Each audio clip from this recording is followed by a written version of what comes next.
Hi, dogs.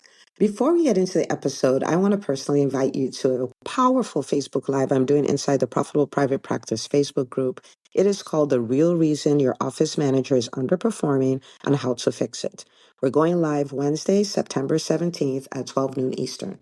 Now, here's why this matters. Other than your physicians, your office manager is probably the highest paid employee in your practice.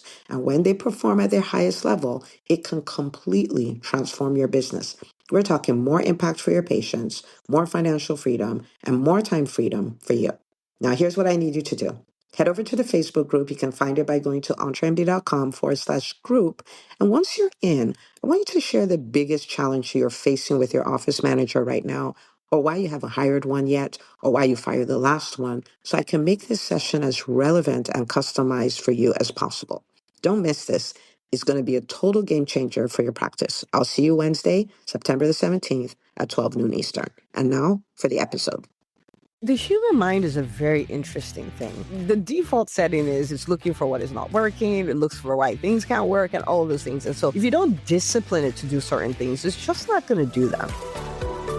Hi, docs. Welcome to the EntreMD podcast, where it's all about helping amazing physicians just like you embrace entrepreneurship so you can have the freedom to live life and practice medicine on your terms. I'm your host, Dr. Una.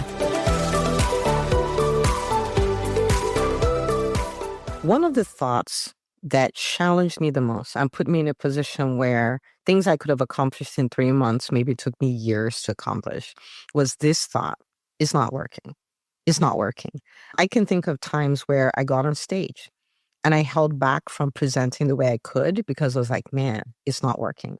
I know times when I could have gone out to be more visible for my business, shown up on social media, done lives, all of those things, where I held myself back because of this thought, it's not working. I know of times where I got really annoyed with team members. And yes, there are some things that they could have done that they weren't doing, all those things. But the real thing behind all of that was this thought: it's not working. What I'm doing for my business is not working. The marketing, the selling, the leading the team, the figuring out the finances.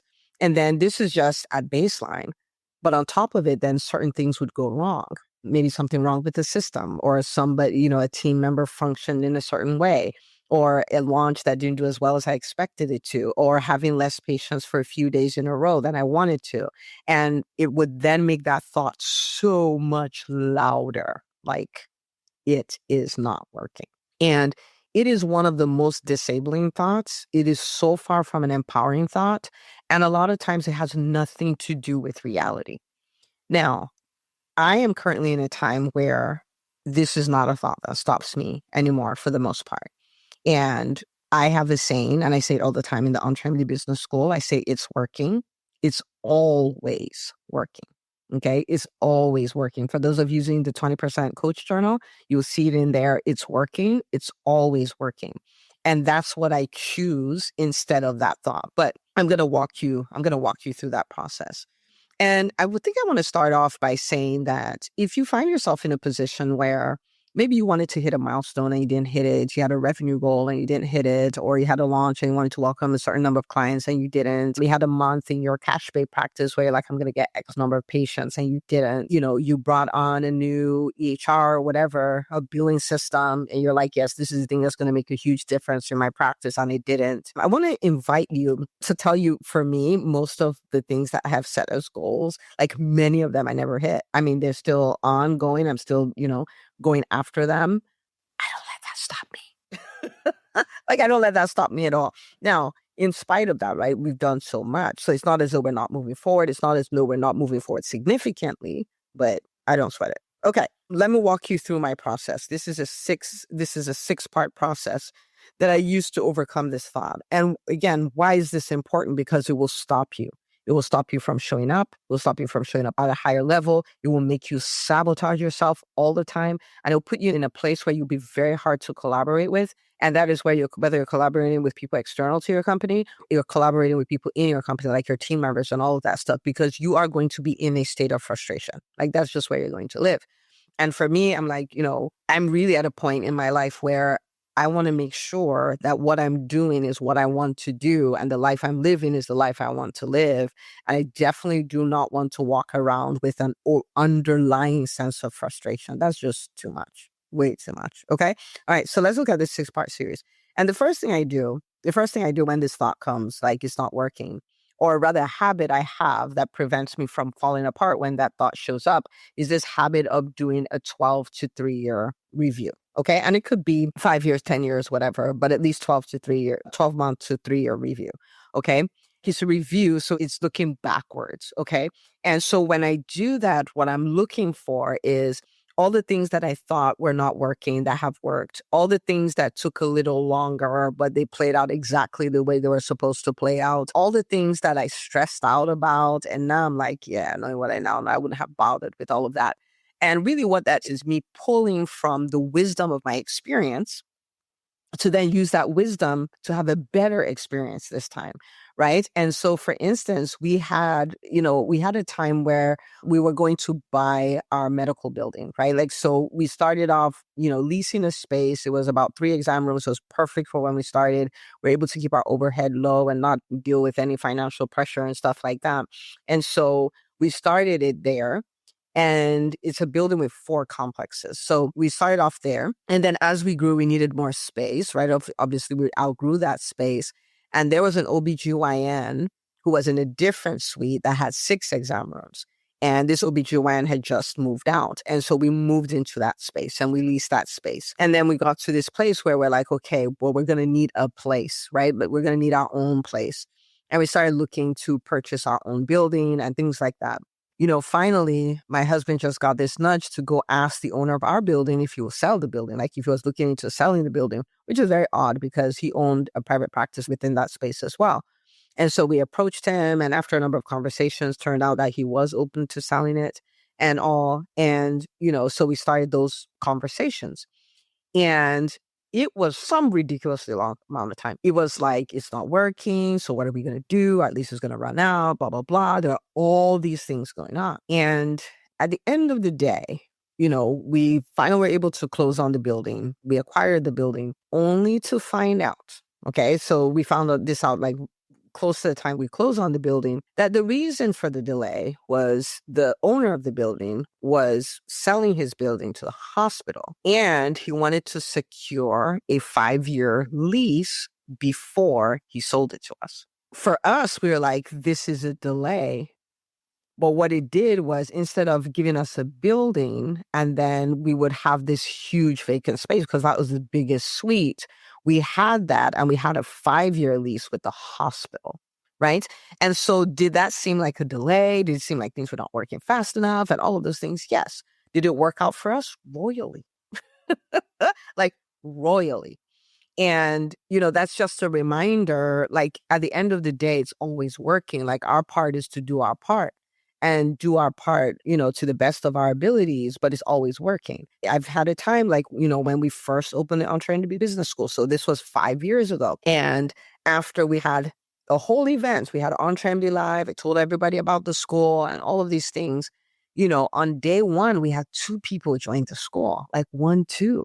I was like, oh my goodness, like that's, and I was in such shock. I was like, this makes no sense. I remember, feeling like there was some embarrassment there. Like, you just did a thing and you told people how to sell and how to market, and you could only sell 2 people into this stuff. But our cart was open for about 7 days, thereabout. And the next day, then nobody joined. And after that, maybe 1 person joined, and all of those things.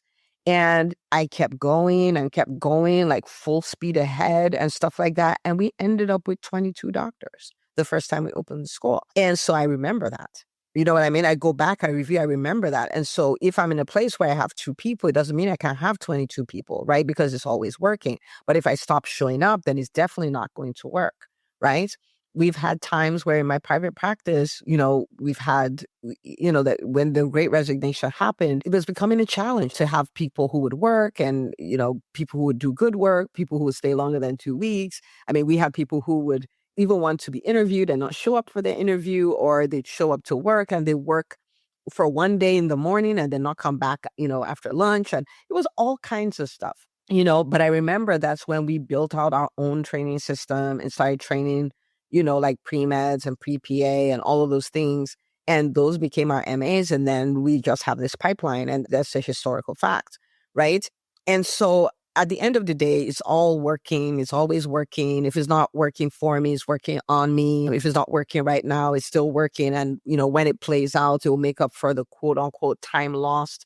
And so that's what a review does. And we all have these stories, right?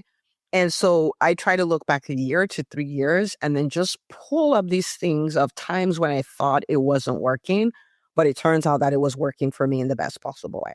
Okay. So that's the first thing I do. The second thing I do, and I train all my clients to do this, is I practice radical gratitude. Because the human mind is a very interesting thing. The default setting is it's looking for what is not working, it looks for why things can't work and all of those things. And so if you don't discipline it to do certain things, it's just not going to do them, right? And so for me in my business, I may have this target, like I want to have 100 new clients or whatever, and then 2 people come in, and it's like, what is 2, when compared to 100? But I've learned to stop doing that. And I've learned to be so grateful for the 2. And I've learned to be so grateful for the clients I do have. I learned to be so grateful for the team members that I have. I've learned to be so grateful for, the people who listen to the podcast, or the people who are commenting on the Facebook group, and the wins that we've had, and, the Inc. 5000 that we hit. And like, I just practice being grateful for all of it and practice it daily, because when I do that, then it reminds me that it's always working, right? Because there's always something to be grateful for. So it's always working. Okay. And so even when I have calls in EntreMD Business School, we start those off with gratitude. Like, it's first of all, like, like, what wins do we have? Let's celebrate some wins and all that. And we start from there. And it's a reminder, right? One of the slogans that you always hear in EntreMD Business School is always working. Someone will go like, yeah, this is where I was, and this is what I was thinking, and this is how hard it was for me, and look at how it's playing out now. It's always working. And then even in the profitable private practice movements, which if you're in private practice and you're not part of it, come join us, right? This is where we show up every Thursday to work on our businesses, and private practice docs are just winning, okay? And where do we start from? We start from wins. Like, so between the last week and now, what's going on, right? Again, it's a reminder to the people sharing the wins that it's always working. And it's a reminder to the entire community that it's always working. So that's the second thing. The third thing is that I've learned to value process and outcome goals, like both of them, and to see them as super powerful and celebrate them both. So I'll explain what I mean by that. An outcome goal could be like, we did 7 figures in revenue this year. Okay. A process goal could be something like we were very diligent, and, for my private practice, we hit the recaller twice a week the entire year. And what that means is that we're putting ourselves in a position where we're constantly talking to people about, with their overdue for appointments, getting them in, getting them scheduled, getting all of that stuff. A process win could look like I hired a practice administrator. Like, I haven't had a practice manager for my office, and I hired one. And I went through that process now. So immediately there's no direct outcome. That is what sets me up to have more impact, more time freedom, more financial freedom. Okay. A process goal could look like, it could be something challenging where you're like, okay, I need to do something to make sure I'm getting paid for all the work I do. And I realize that my billing company is just not the company to take me there. I need to change billers. Now, changing billers is a painful process, right? Because you have to put all the documentation you have to put together. You have to interview these people. You have to deal with the fear of what if this person is worse than the people I just had. You have to deal with the downtime and cash flow. The chances are there will be some downtime and cash flow and all of those things. And so when you do it immediately, you may not, the immediate result is actually cash flow is a little less. Not that it's more, but you're setting yourself up for it to potentially be a lot more. And so if I bring on a billing company, I'm celebrating that. If we're consistent with a system in the business, I'm celebrating that. If we are marketing consistently, I'm celebrating that. Like, I'm celebrating the process as much as I'm celebrating the goal, because sometimes the process is thankless and it is followed by pain, not a breakthrough in the beginning, right? And so I've learned to value them both. And so I do that with my clients as well. And so when they do these difficult hires or they make these difficult process changes and all of those things, which we know are going to make their practices better or their businesses better, we celebrate those. Okay, so that's number 3. Number 4, I give myself the gift of a brutally honest audit. And when I say brutally honest, I don't mean I judge myself, right? I observe, I don't judge, but I don't lie to myself. It's so easy to lie to yourself. And the problem with lying to yourself as an entrepreneur is that those lies will cost you progress. They'll cost you your peace. They will cost you great results you can get. They'll cost you team members. They'll cost you all kinds of stuff. So it's just not worth it to do at all. Okay. So the gift of brutally honest audit. Okay. And so, for instance, if I'm thinking it's not working because I'm not hitting my revenue targets, I have to go back and say, okay, did I actually define the pathway to get hitting that goal? Because if I didn't, I wasn't really serious about hitting that goal. So what did I say? Did I break it down? This is the number of clients I'll need, based on our track record. This is what we can do to bring in those clients, and I'm showing up and executing them. You see what I'm saying? So did I develop a pathway? Did I work the pathway? Did I work the pathway in enough volume? Did I reach out for help? Did I, you know what I mean?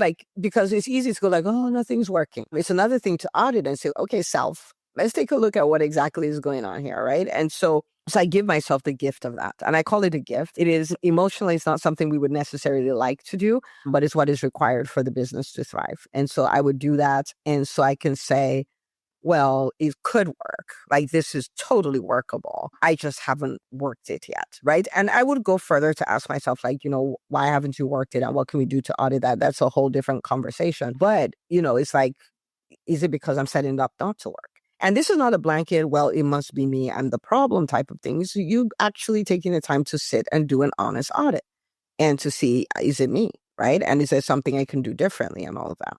Okay. The fifth thing I do is I constantly stay abreast of world-class working strategies. Okay, so the energy I used to say it's not working, and I stay in analysis paralysis, and I'm doing nothing, I'm frustrated, all of those things is the same amount of energy that I could use to go and say, okay, there are people who are winning at this. What are they doing? Do they have books? Do they have a program? Do they have whatever? Or maybe I'm already in a program, but I'm not leaning into it. I'm like, okay, self, this is not helping you at all. Maybe I'm not raising my hand to ask questions because I don't want to feel like I don't know what I'm doing. The ego is not serving us at all, right?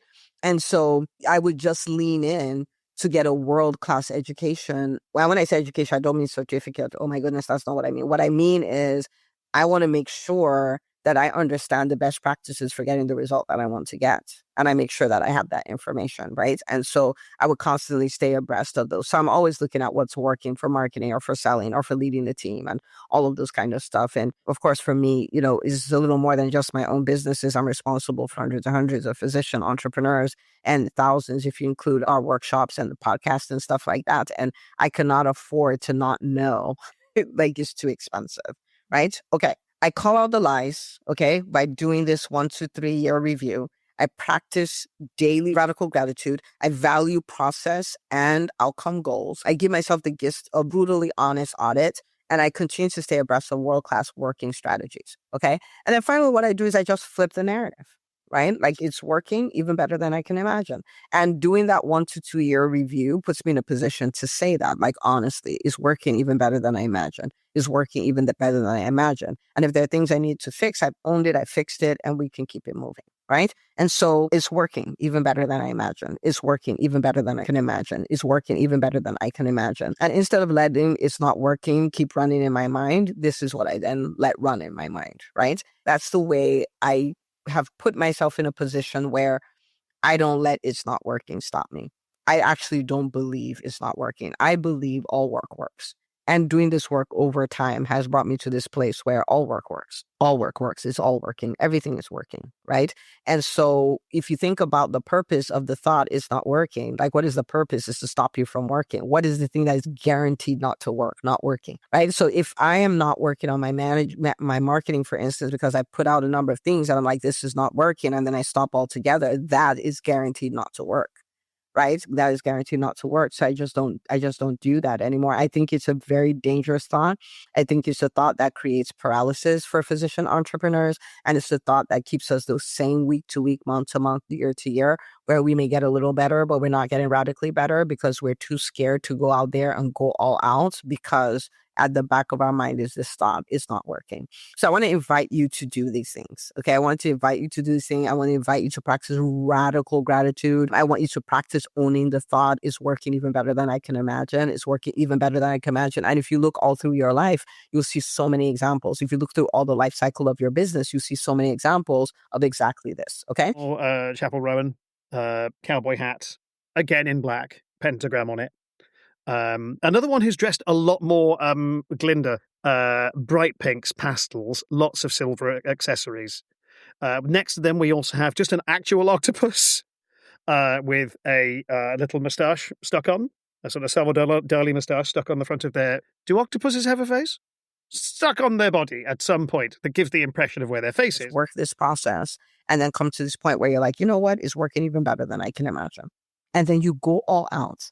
Listen, you're a physician entrepreneur. Your business is so important because of all the lives you can change. It's so important because your own life will change because of the time and financial freedom. And it's so important because in the physician community, we just do not have enough examples of what is possible. So to have you winning as an entrepreneur changes everything for the community. It changes everything.